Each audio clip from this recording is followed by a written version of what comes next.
Assalamualaikum warahmatullahi wabarakatuh. Saya Puan Haslinda Mustafa dan hari ini sebenarnya ramai yang tertanya di mana kalangan yang mengenali saya dia tertanya-tanya apa itu ARISE.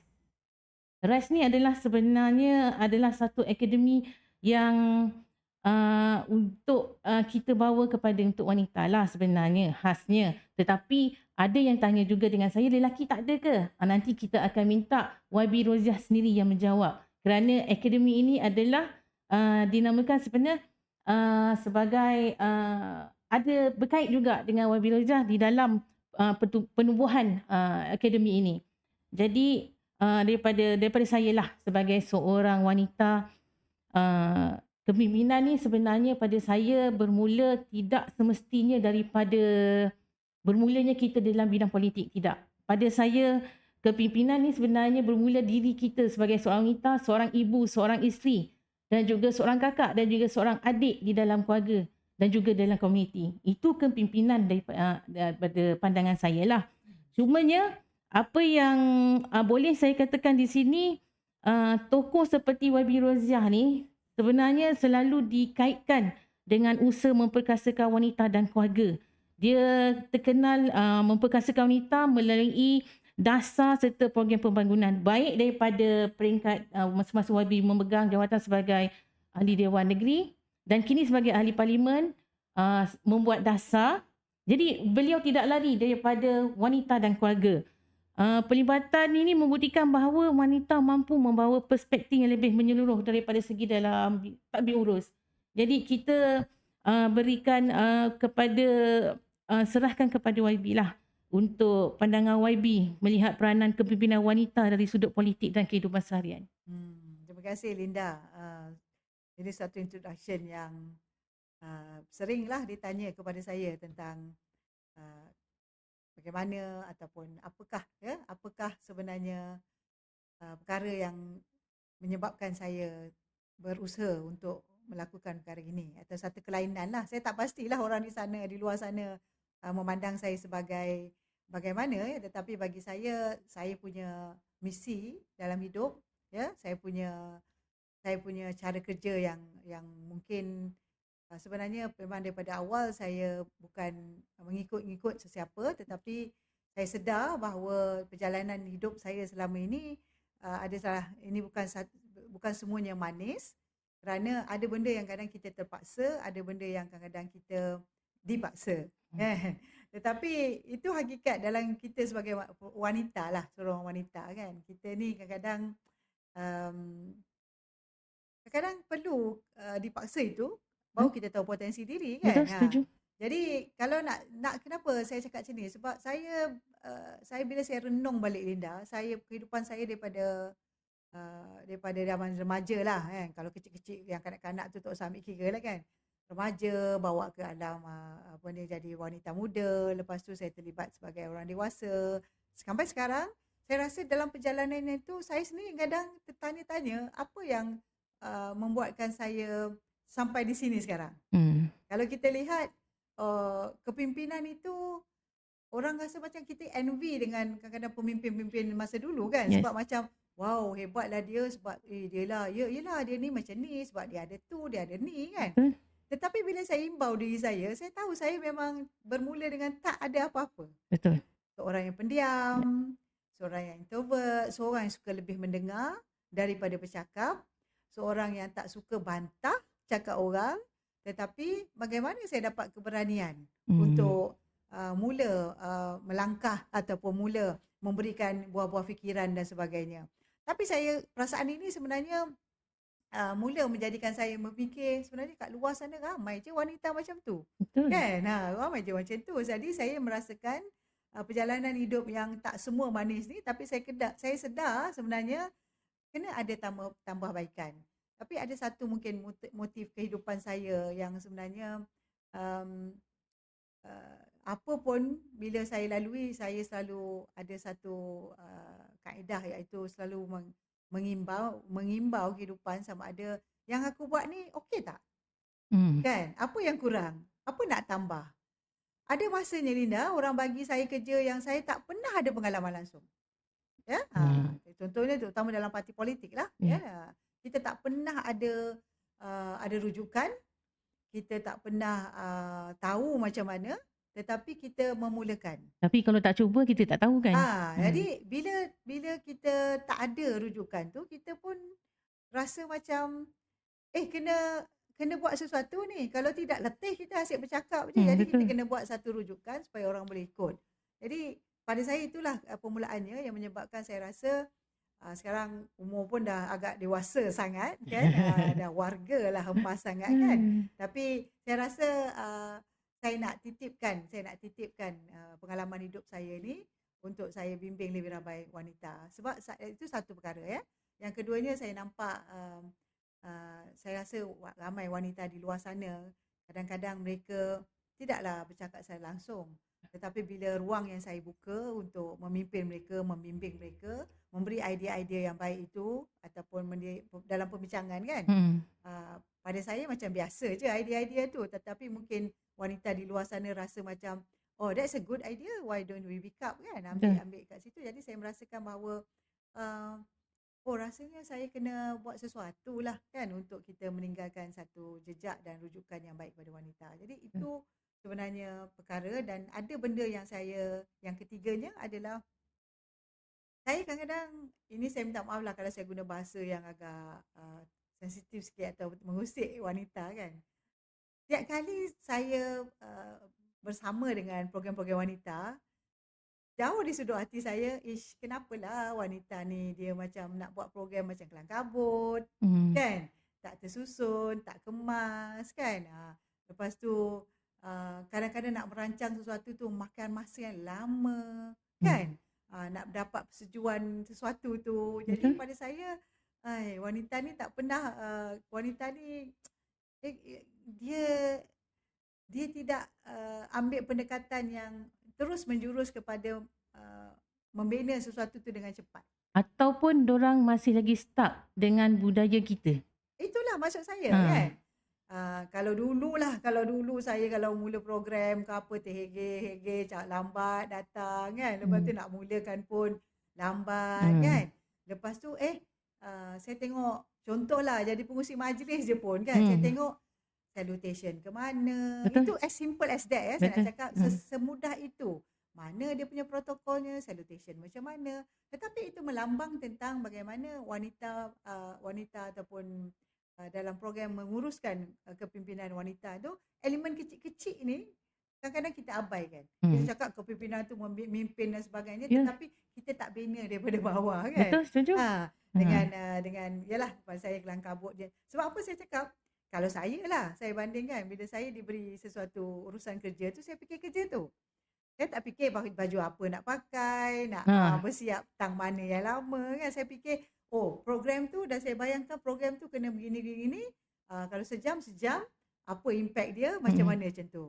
Jadi cara saya berfikir tu kadang-kadang membuatkan saya fikir, sebenarnya tak semua orang fikir macam you lah.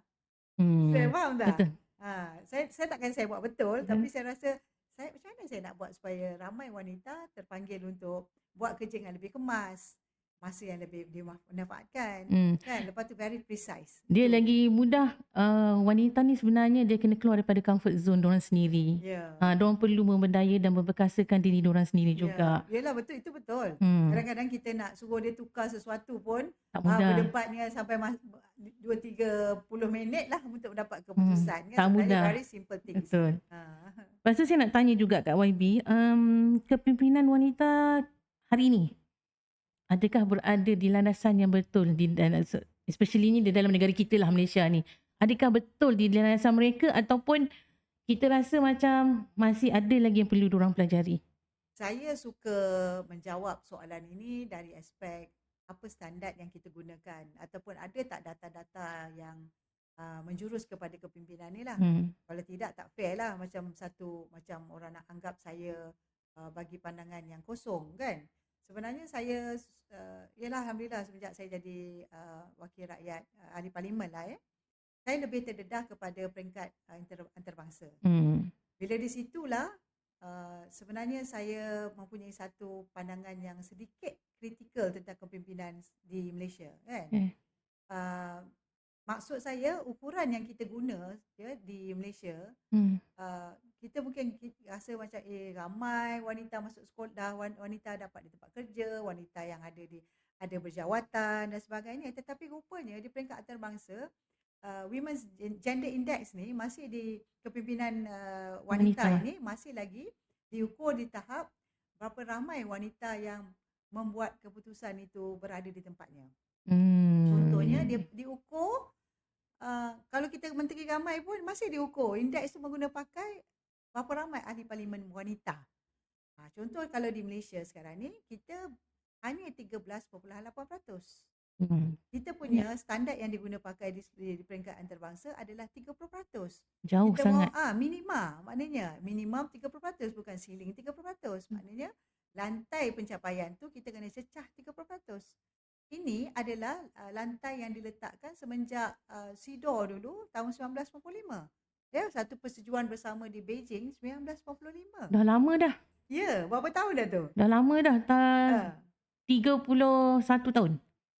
Sudah 31 tahun 31 dan tahun. kita merangkak dalam meletakkan kita punya prestasi kita di mata dunia, kan? Masih 13.8%. Sangat jauh tercicir. Sangat jauh. Lagi merisaukan saya bila saya mewakili Malaysia ke WIPA, iaitu Women's ASEAN Interparliamentarian. Kita dapati angka itu kita ke-11 daripada yang 12. Yang Corot lah. tercorot. Corot lah tu, senang cerita. Berbanding mungkin daripada negara-negara yang mungkin lagi tidak membangun daripada kita. Jadi Sayang. kalau tanya saya harap jawapan saya ini jelas boleh menggambarkan kita. Kemungkinan kita kena buat sesuatu sebab angka-angka ini membimbangkan. Selepas 30 tahun kita berada di persada, kononnya bercakap memberikan wanita di tempat, kepimpinan wanita di tempatnya, kan? Betul. Macam YB kata tadi, macam wanita kita tercicir.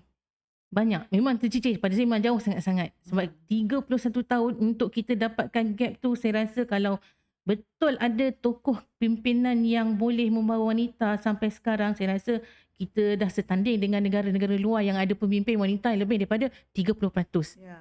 Lepas tu saya nak jugalah pendapat YB. Adakah wanita memimpin dengan pendekatan yang berbeza berbanding lelaki? Sudah pastinya. Sudah pastinya. Sebenarnya adalah beberapa kemahiran-kemahiran wanita ni yang di sudut kepimpinannya ataupun di sudut kemahirannya sama. Ya, sama. Contohnya apa keperluan sesuatu. Sebab tu saya lupa sebut tadi.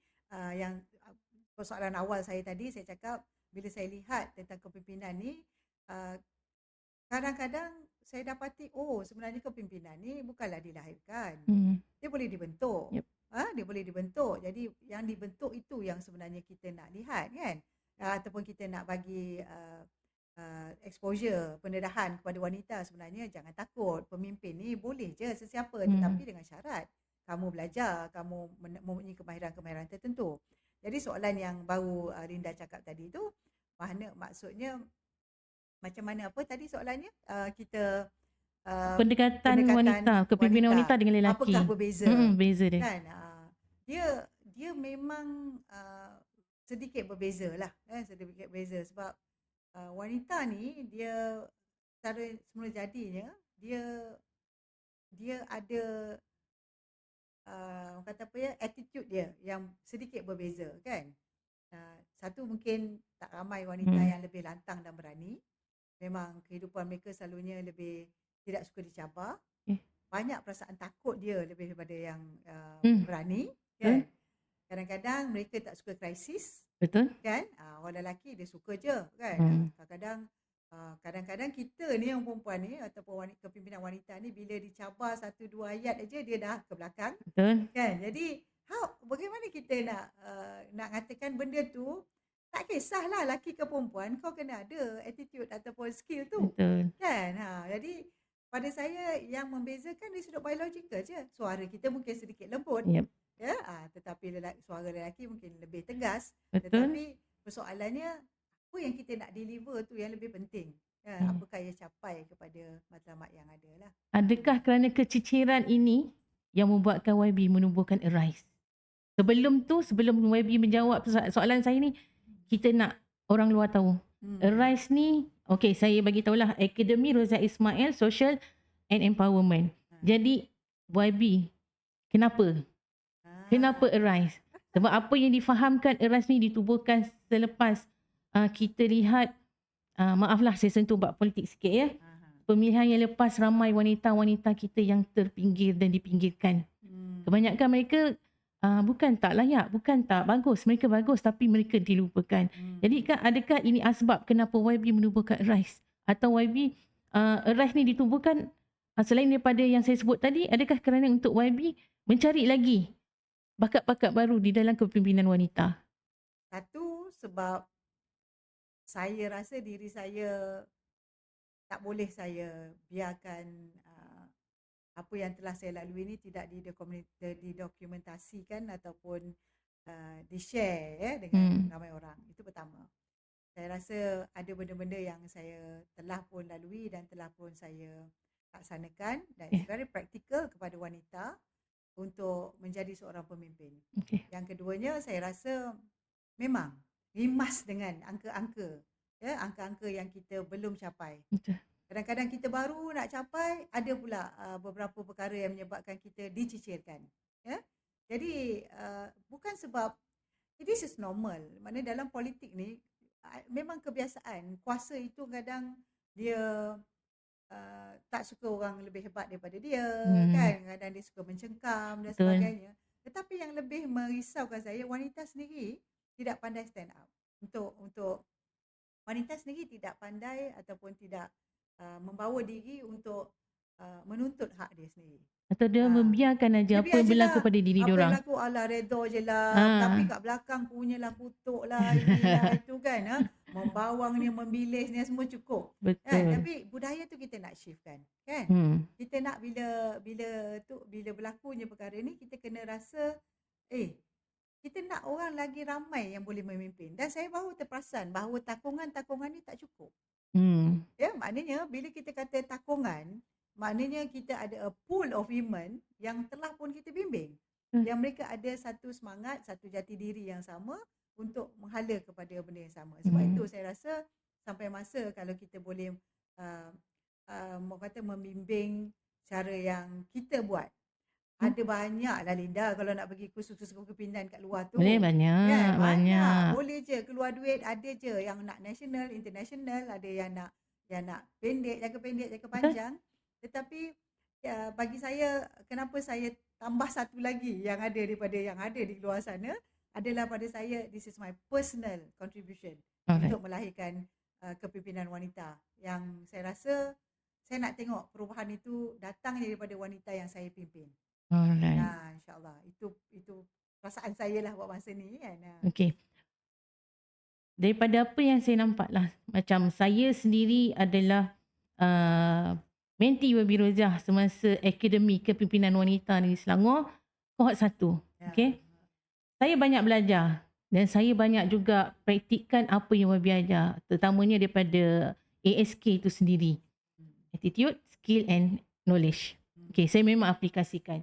Jadi mana-mana kalau kohort yang seterusnya di bawah saya, kalau berada di bawah YB Roziah, mereka akan tahu apa itu ASK. Dan mereka akan bawa ASK itu di mana-mana. Sebab saya terapkan juga ASK itu di dalam kepimpinan saya juga.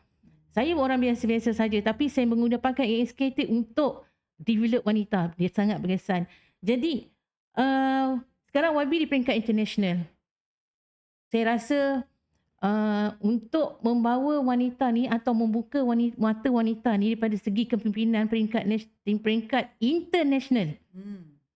Saya rasa antara YB, saya rasa antara yang layak lah. Sebab saya tengok pun YB pun aktif di ASEAN. YB pun selalu pergi ke mana-mana sidang yang melibatkan kepimpinan dan juga keusahawanan.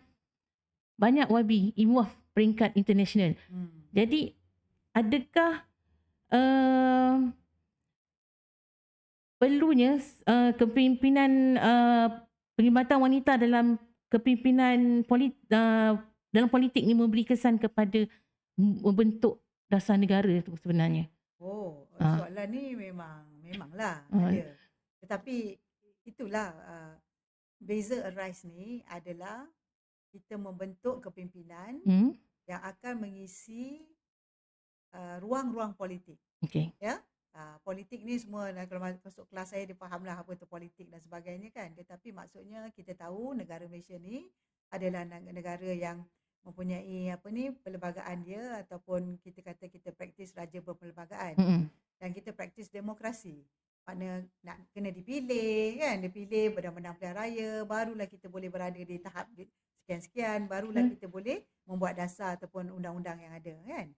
Jadi nak ramaikan suara tu, dia menyebabkan dia kena memerlukan lebih ramai wanita yang memahami tujuan mereka menjadi pemimpin. Ramai aja kat luar tu yang ada kualifikasi ataupun kriteria kepimpinan. Tetapi tak ramai wanita nak terlibat dalam kepimpinan politik. Itu saya kan? pun nak tanya. Sebab ramai sebenarnya diorang hold back. Ya, Sebab betul. politik tu pada wanita ni, pada pandangan diorang ni sebenarnya agak menyusahkan. Ya, itu saya suka perkataan itu, menyusahkan. Tapi saya nak sebut, alhamdulillah saya dekat 20 tahun menjadi wakil rakyat ni, dia memang susah, tetapi dia tidaklah terlalu susah. Macam mana tu? Maknanya dia kalau kita faham tentang fungsi kita sebagai wanita yang memimpin di dalam politik, apa peranan yang perlu kita mainkan, apa dia kalau kita sebut tentang ASK, attitude, sikap-sikap yang kena ada pada diri kita, prinsip-prinsip yang perlu kita guna pakai, ataupun apakah kemahiran yang kita ada. Jadi dengan naturally bila kita dah equip ataupun melengkapkan diri kita pada perkara itu, halangan rasa susah, pening kepala lah, nak melayan benda macam ni, takut dan sebagainya, dia naturally dia akan hilang. Dia akan hilang. Kalau ikutkan saya ingatlah pengalaman saya. Saya bila dengar dulu, mula-mula saya jadi adun kan. Jadi adun. Dah lah jadi adun tu tak tahu apa-apa. Dipaksa bertanding.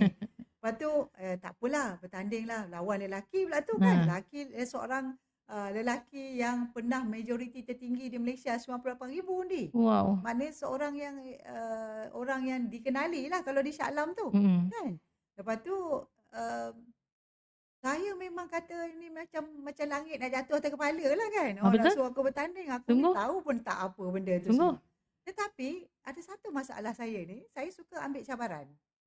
Kata tak apalah, sebab parti mungkin ada sebab dia suruh kita bertanding ni, mungkin masa tu kita nak kita rasa dah sampai masa perlu kepimpinan wanita yang lebih kan. Dan bila saya lalui, jadi adun, dan lepas tu menang dalam keadaan not prepared, tidak bersedia, dan terus berdiri jawatan ESCO. Kan? ESCO tu lagilah apa benda ESCO ni kan. Kalau menteri ni pernah lah dengar kan, tapi ESCO ni apa benda, kerja dia apa dan sebagainya. Dia tahu kalau ikutkan kita boleh jadi anxiety tau. Boleh jadi stres. Kan? Sebabnya tak ada orang bimbing. Ini isu saya nak bangkit. Saya dah bayangkan dah betapa susahnya. Satu, tak ada orang bagi tahu kita apa kerja. Betul. Lepas tu kita menghadap dengan kerja yang dah tiba-tiba banyak. Kerja sekarang sedia ada pun tak terbuat. Betul, yang lepas lagi. Semua dan orang yang paling susah adalah bila rakyat di luar sana, dia mengharapkan sesuatu daripada kita. Inilah timbulnya saya merenung bahawa saya kata, aku nak jadi wakil rakyat sama ke macam wakil rakyat yang lain? Maknanya hanya diurut program-program pada ketika itu disusun oleh orang tertentu, PAN ke apa ke, kita datang rasmikan aja. Jadi saya rasa cannot be. This cannot be like this. Tapi bila kita nak cerita pasal pergi ke peringkat antarabangsa tu, itu yang mulanya saya cakap dengan pegawai saya, ada tak kursus-kursus di luar sana? Tak tahu tak, kursus di antara kursus terawal yang saya pergi adalah how to manage your ministerial office. How to manage? Your ministerial office, maknanya pejabat kementerian lah, ataupun pejabat ESCO tu lah. Lepas tu saya kata, ni ada peluang. Dan dapat pula, saya dapat beasiswa masa tu pergi 2 minggu di Sydney University. Saya seorang saja kan. Saya pergi mewakili Malaysia seorang. Belajarlah kepada hebatnya premier, bekas-bekas orang politician satu Asia Pasifik kan, datang di situ belajar dan sebagainya. Tetapi saya bersyukur ia memberikan satu garis panduan yang kata yang begitu memanfaatkan saya lah. Dan saya ingat pada ketika itu adalah pada masa Obama berkempen sebagai presidential di US. Jadi bila Australia ni dia punya wawancara itu terlalu kerap kan. Dan di situ kami diminta untuk komen tentang election, macam mana kita menguruskan pejabat, berapa ramai orang sepatut ada dalam pejabat kita kan, pegawai-pegawai apa yang penting, apa yang tak penting, susah politik, susah akhbar, siapa lagi. Dia yang kita tengok itu sebenarnya memberi impak yang besar. Di situ menjadikan saya melihat tentang kita ni yang kita faham ni level mana pun tak tahu. Dia Kan? kalau Sedangkan bagi standard tu jauh sangat dengan kalau kita. bagi orang biasa-biasa macam saya ni, saya tengok dalam kementerian kau itu je lah, saya tak nampak lah pula ada SUA dia, ada dia punya pegawai khas dia, So ada maksudnya baru kita tahu gambaran sebenar.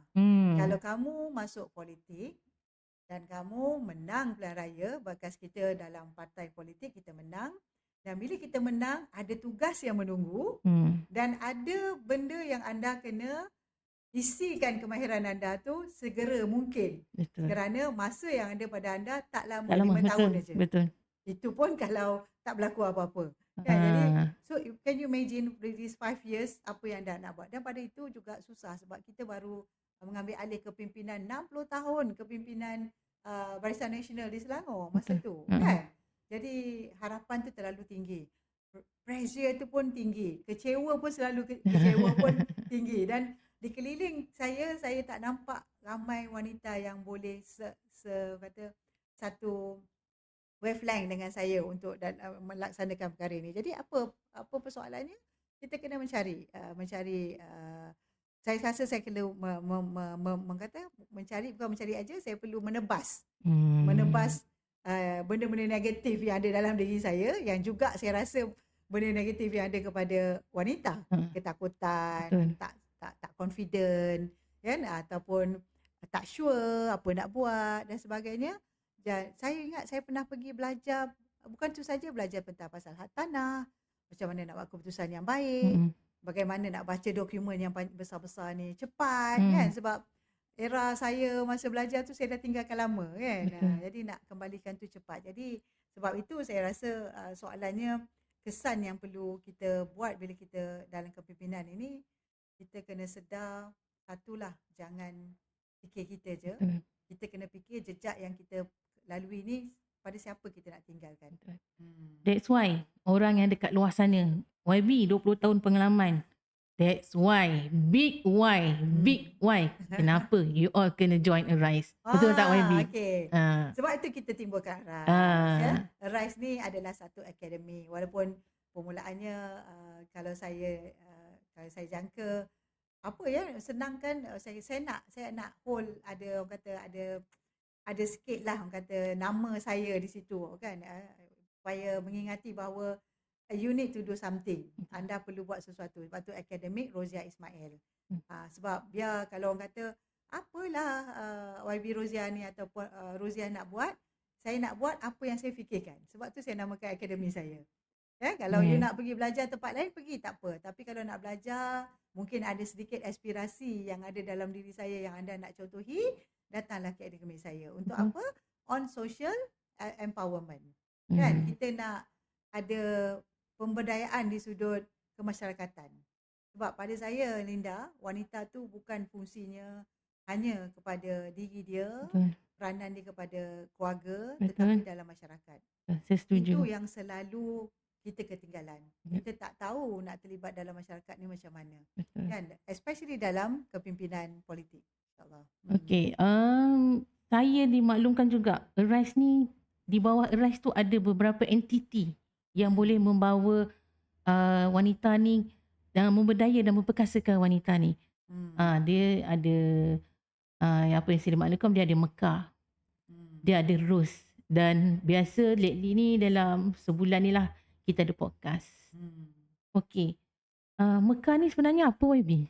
Tapi sebelum tu saya nak sebut sebenarnya Rise saya tu untuk saya kenapa Pak guna Rise kan?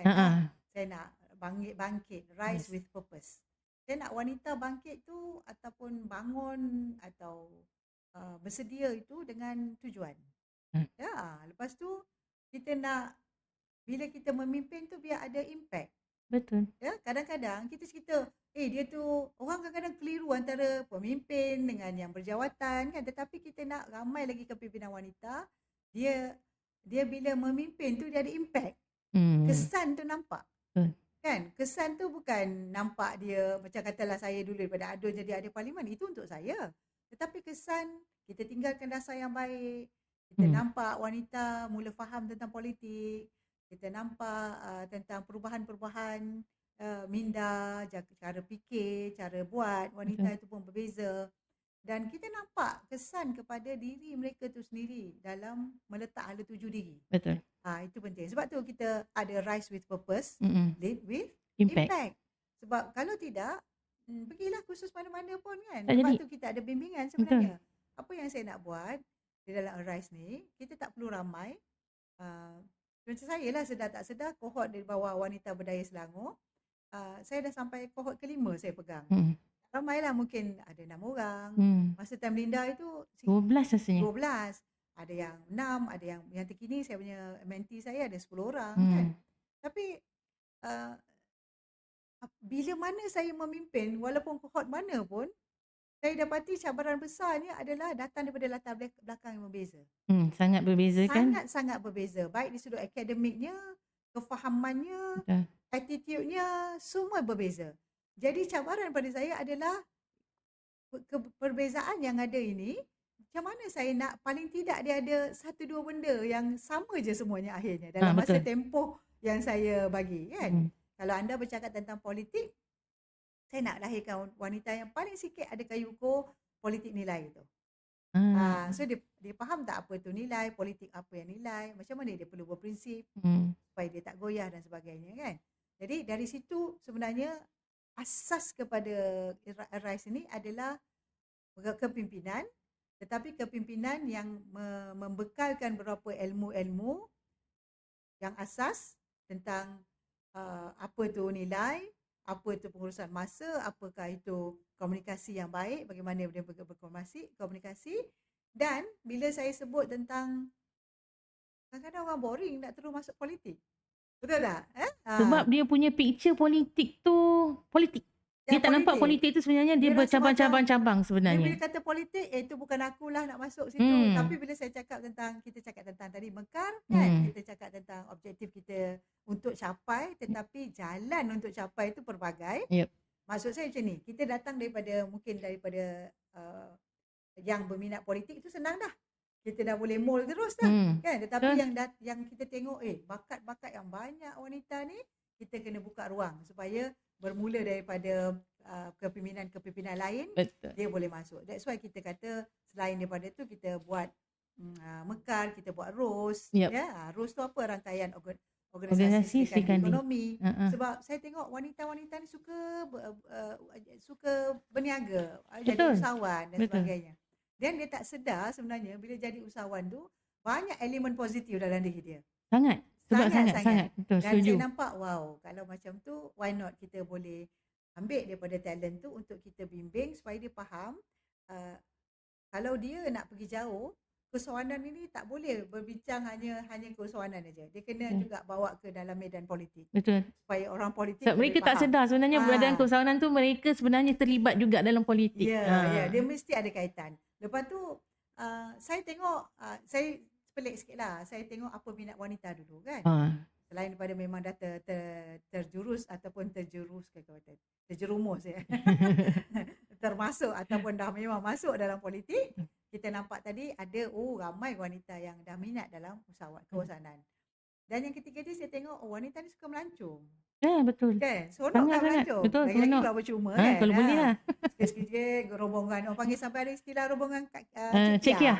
Rombongan sana, rombongan sini. Betul. Tapi rombongan tu selain daripada pengalaman, melihat pengalaman orang lain, berjaya dan sebagainya, saya nak ada elemen politik juga di dalam rombongan cekiah tu.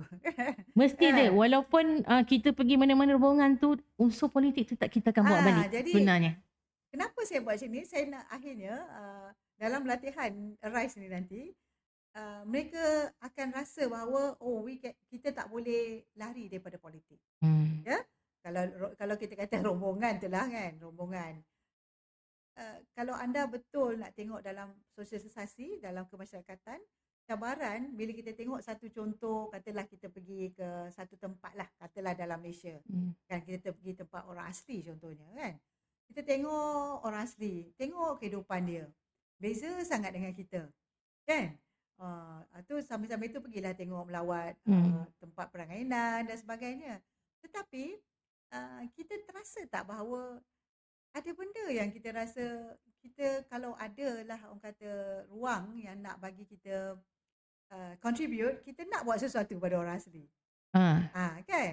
Selaku wanita dan dia pun wanita, kehidupan dia berbeza, tetapi apakah elemen politik yang kita nak bagi? Bukanlah kita kempen. Bukanlah kita mengkempen. Kempen tu biar tunggulah pilihan raya nanti kan? Tetapi kita rasa apa dasar yang kita nak kena buat untuk orang asli ni kan, kehidupan mereka, jauhnya ketinggalan dalam hutan kan, mungkin security di sudut keuangan kan. Jadi di situ akan memberi kita idea-idea. Kalau satu hari nanti kita berbincang tentang isu orang asli, ia akan bagi input. Sebab tu dalam mekar itu, dalam kita punya mengembara tu, eksplorasi kita tu, kita akan kutip banyak poin-poin yang boleh kita kongsikan balik.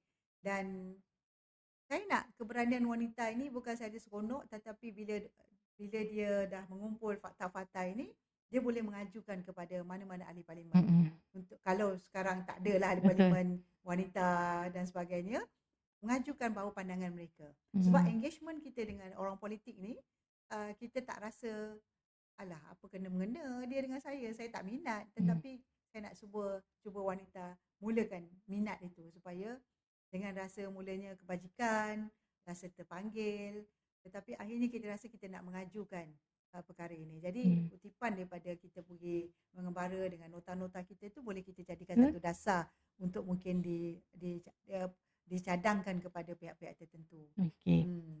Dia bahasa mudah dia macam ni lah. Sebab kadang orang kata berjalan sambil berpolitik. Dia mudah macam ni. Kalau kita pergi ke Sekincan lah contohnya lah kan. Sebab baru ni saya ke Sekincan.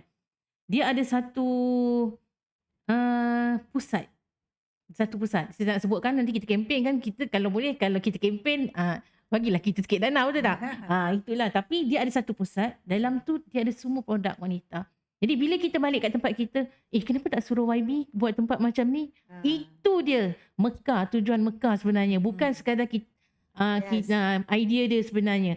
Kita nak bawa balik apa yang ada tempat yang kita lewati, kita bawa balik ke tempat kita. Maksudnya, apa yang kita lihat, dia menjadi satu idea, buah fikiran pada kita untuk kita balik juga berbincang supaya kawasan lokasi kita tu apa yang kita boleh buat.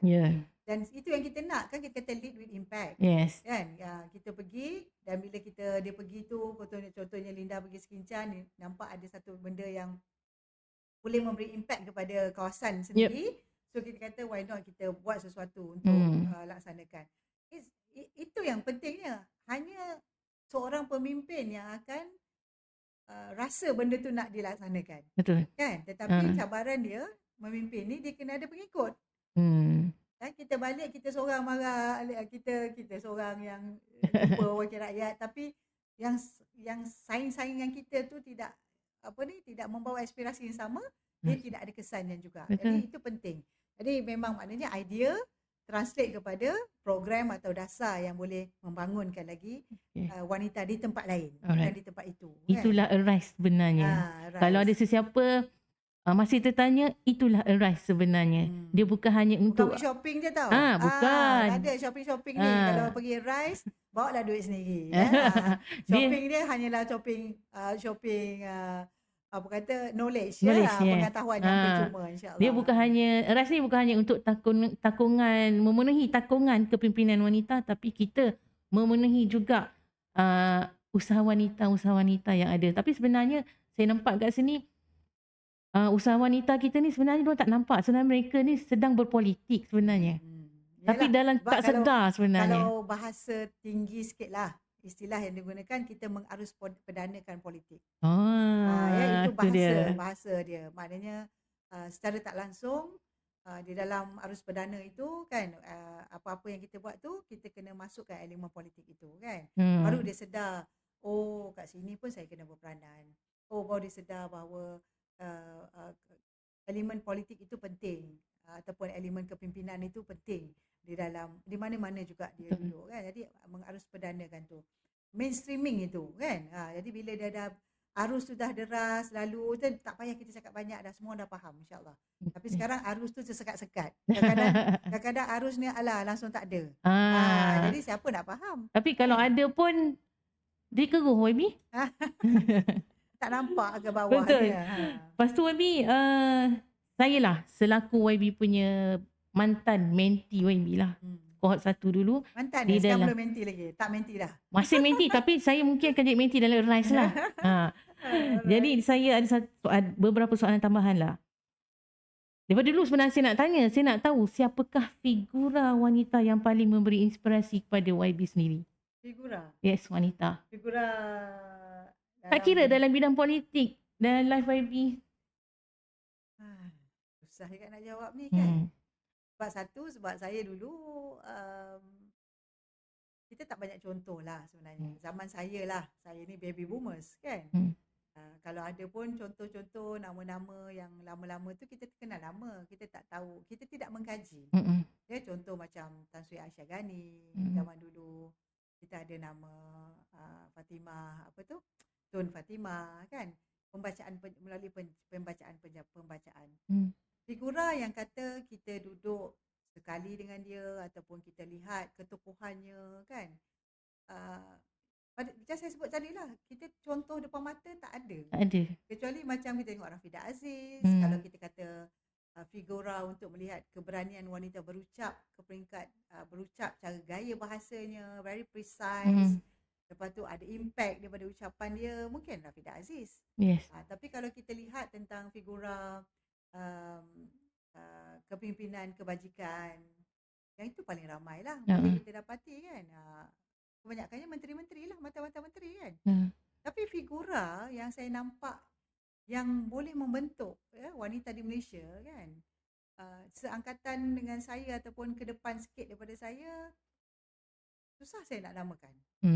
Tapi kalau bercakap tentang orang paling dekat dengan saya yang menjadi figure untuk membentuk saya, mak saya lah saya rasa. Walaupun secara tak langsung. Betul. Kan, sebab saya lihat dengan serba kekurangan, kekurangan beliau tak pandai membaca kan, dengan hanya membekalkan orang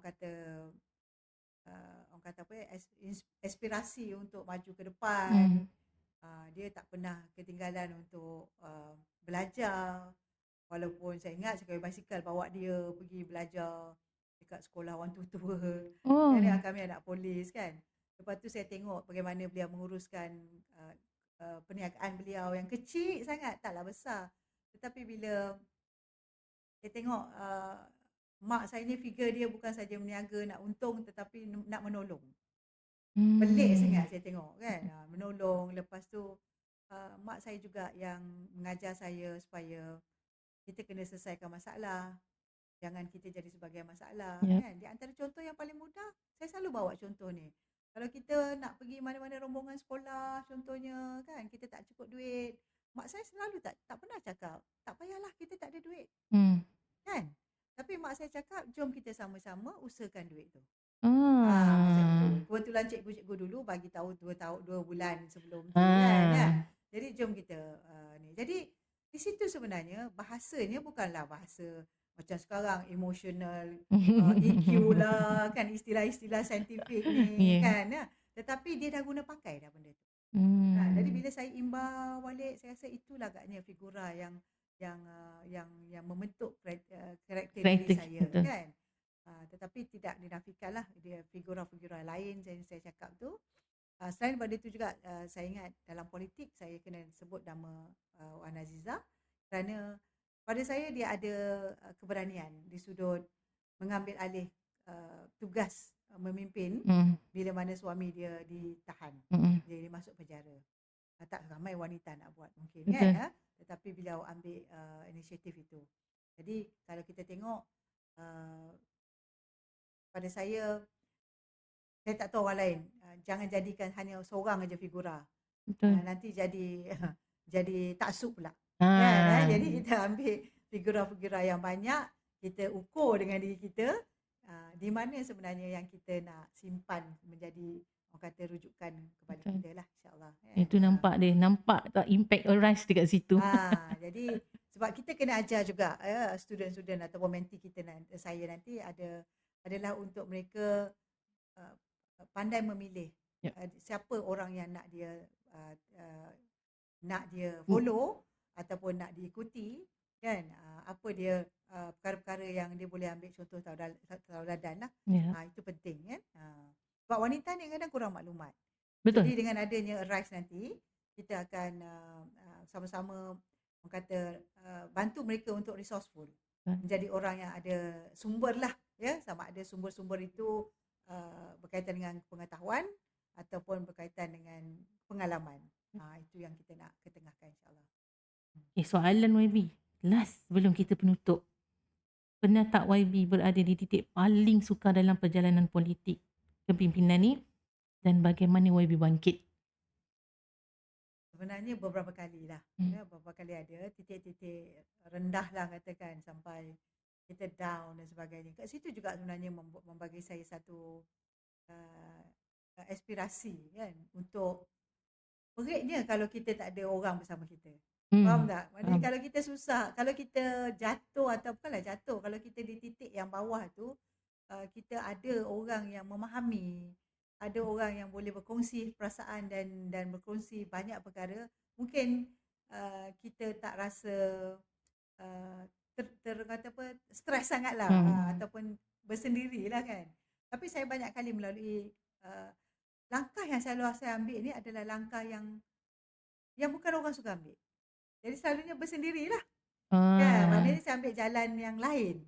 Ya, jalan yang lain. Kalau satu-satu keputusan tu, kalau mungkinlah saya tengok bila saya renung kan, pertimbangan-pertimbangan yang bila dalam politik ni very tough, saya tengok kalau orang lain tak ambil macam apa yang saya ambil kan.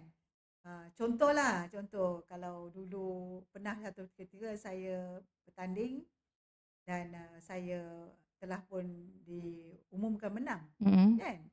Diumumkan menang, lepas tu tiba-tiba saya lihat Presiden Parti pada ketika itu ubah, orang kata ubah tiang gol lah kan. Kalau ikutkan syarat dia gini, kira tiang gol tu dah beralih pula kan.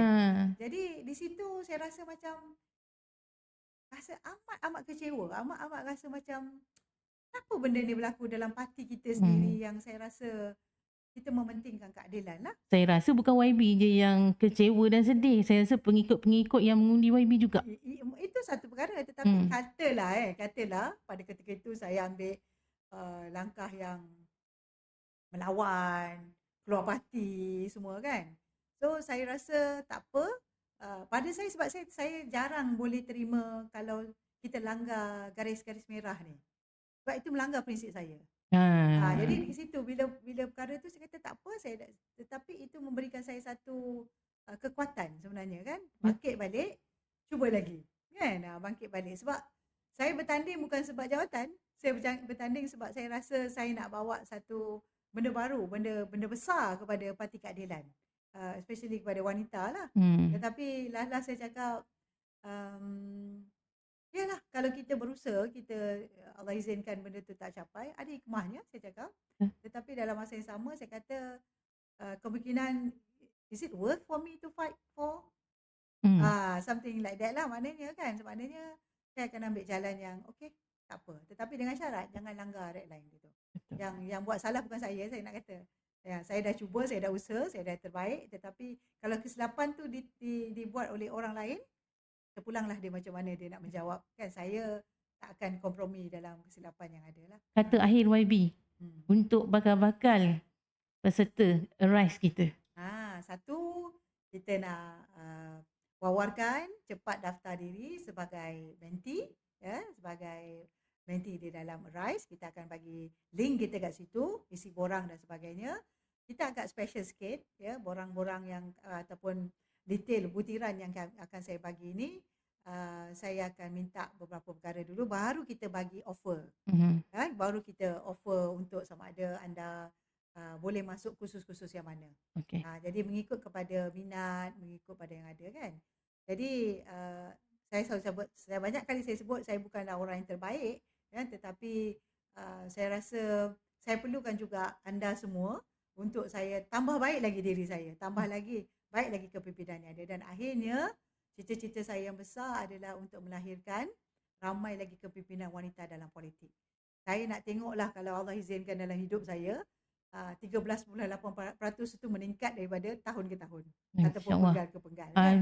Jadi Amin. kalau nak buat benda tu, kita ada ramai orang yang perlu kita ada takungan, daripada situ kita latih, kita bimbing, dan akhirnya kita nak ramai wanita masuk dalam medan politik. Untuk apa? Untuk suara kita lebih didengari. Suara kita lebih, orang kata, lebih memenuhi cita rasa rakyat Malaysia. Yang mana 5% sampai 5% kita punya pengundi-pengundi adalah wanita. Wanita.